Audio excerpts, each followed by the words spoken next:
ওরেগন অঙ্গরাজ্যের ফরেস্ট গ্রোভে একটি গাড়িতে আগুন লাগার খবর তদন্ত করতে গিয়েই 5টি মরদেহের সন্ধান পায় কর্তৃপক্ষ। ঘটনাস্থলে পাওয়া যায় কয়েকটি মৃত প্রাণীও।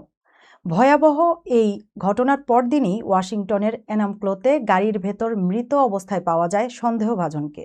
নিহতদের পরিচয়, সম্পর্ক ও হত্যার কারণ এখনও প্রকাশ করা হয়নি। এই চাঞ্চল্যকর ঘটনার বিস্তারিত জানুন প্রতিবেদনে।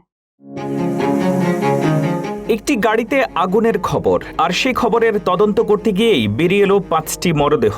যুক্তরাষ্ট্রের অরেগনে ভয়াবহ এই হত্যাকাণ্ডের একদিন পরই ওয়াশিংটনের এনামক্লোতে গাড়ির ভেতর মৃত অবস্থায় পাওয়া গেল সন্দেহভাজন ব্যক্তিকে।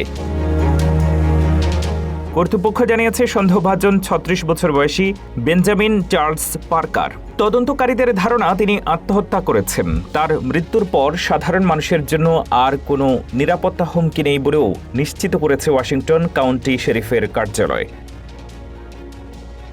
ঘটনার সূত্রপাত শনিবার ভোরে পোর্টল্যান্ড শহরের প্রায় 30 মাইল পশ্চিমে ফেস্টিভ গ্রোভের একটি গ্রামীণ সম্পত্তিতে গাড়িতে আগুন লাগার খবর পেয়ে সেখানে ছুটে যান জরুরি বিভাগের সদস্যরা। পরে ঘটনাস্থলে 5 জন মানুষের মরদেহ এবং বেশ কয়েকটি গৃহপালিত প্রাণীর মৃতদেহ পাওয়া যায়।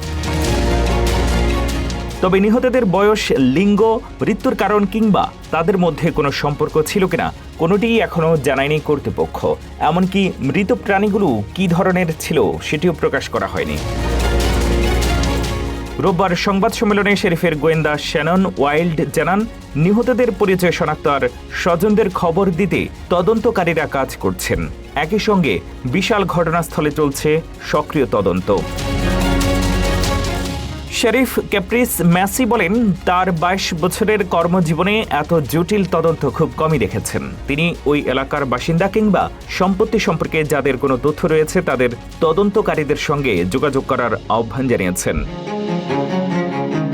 এদিকে পার্কার নিহতদের কিভাবে চিনতেন বা কেন এই হত্যাকাণ্ড ঘটেছে এসব প্রশ্নের উত্তর এখনো মেলেনি। তদন্ত চলছে।